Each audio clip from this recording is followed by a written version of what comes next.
May apat na TV viewers na makakatanggap ng 5,000 pesos. Yes, kailangan lang magko-comment lang sa designated post na makikita nyo sa Habang nanonood ng EAT. Dapat may hawak kayong cell. Welcome back mga kaaldab. Ito na naman po ang inyong lingkod, si Mr. Destiny. At magbibigay po tayo ng pinakamainit na update po ngayon sa social media. Medyo humabol nga po ngayon si Maine Paul Carson mga kaaldab. Nakakatuwa po dahil may mga ganap, may mga masabi natin ganito, masasabi natin ganyan. Di po ba? Sabi ko nga po sa inyo, ako, masaya po ako mga kaaldab, lalo na nga po ngayon sa mga kumakalat sa Instagram, sa Twitter, sa Facebook, di po ba na wala si Mengay tapos biglang humabol, di po ba? Sino? Ito yung isa sa damit na paborito ko. Di po ba? Si Nancy Yabot po ba yon? Nancy Binay. Yan, Yabot po mga kaaldab. Julie Yabot. Correct me if I'm wrong mga kaaldab ha.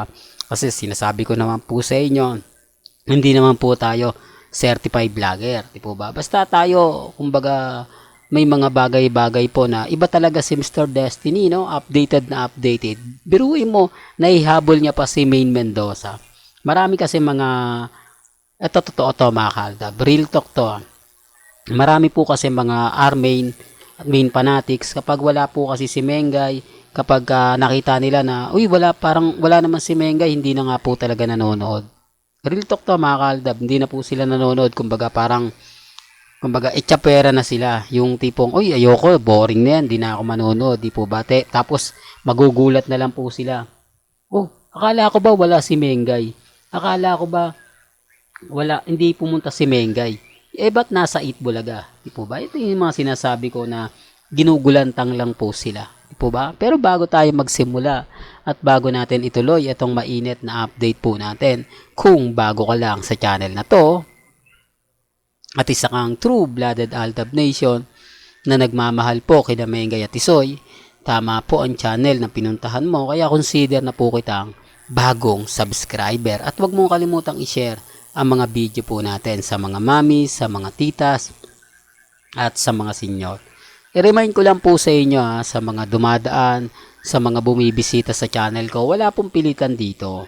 Hindi po ako namimilit dahil alam ko naman talagang ako, mga kaaldab, syempre tao lang po tayo, nakakaramdam din po tayo ng hindi maganda, lalo na po ng mga comment, nababasa po ng mga ilang netizen. Grabe naman yung paninira kay Mr. Destiny. Grabe naman yung mga maanghang. Pero bakit nagagawa pa ni Mr. Destiny ituloy yung pagbablogs niya? Gayong masasakit. At hindi nga po talaga kaaya-aya ang mga nagiging komento sa kanya. Alam nyo, sa totoo lang, sabi ko nga po sa inyo, ang nagpapalakas lang naman ang loob ko para ituloy ito, itong mga mamis, mga titas, mga senyor. Kasi, for the record lang po pwede na ako magpalit ng channel pwede kong mag-iba ng content, di po ba? Ang daming mga napapanood ko, ang dami kong nakikitang ibang content na talagang bumabagay na sa atin, bumabagay na po sa mga sa social media ngayon. Kasi sa tingin ko parang ako pa yung unang nakakakita bago sila Ako pa yung unang nakakatunog na, kasi yung mga nakikita ko mga kaaldab, siyempre hindi naman natin i-update yun dahil hindi naman tayo nakapokus dun Hindi po ba? Kasi ang ibig kong sabihin, 3 o 2 araw pa bago lumabas sa YouTube yung mga update na gano'n na nakita ko na. Kumbaga parang napakasarap nga pong i-update. Pero sabi ko nga po kasi kumbaga sabi ko nga po, mahal ko ang Aldab Nation,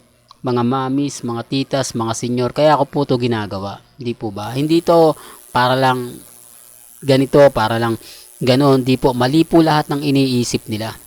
Hindi po ba? Para lang klaro. Para lang po sa mga galit na galit sa channel ko.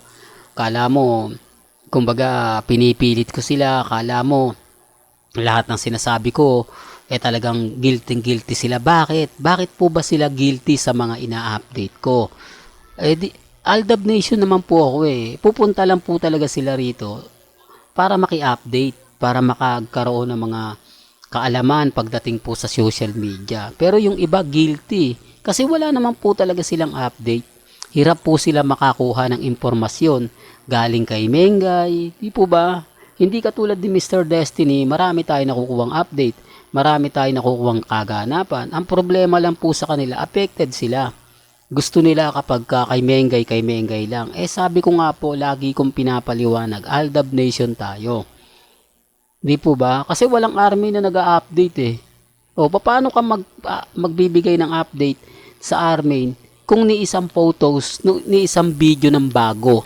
Bago wala pong maibigay. Wala pong maibalita. Di po ba? Ako, sabi ko nga po sa inyo, pag mag-iimbestiga tayo, napakarami niyan. Pupunta ka lang dun sa mga gumagamit kay Congressman Spotted, makikita mo yung mga ganun, update, tapos etc. na.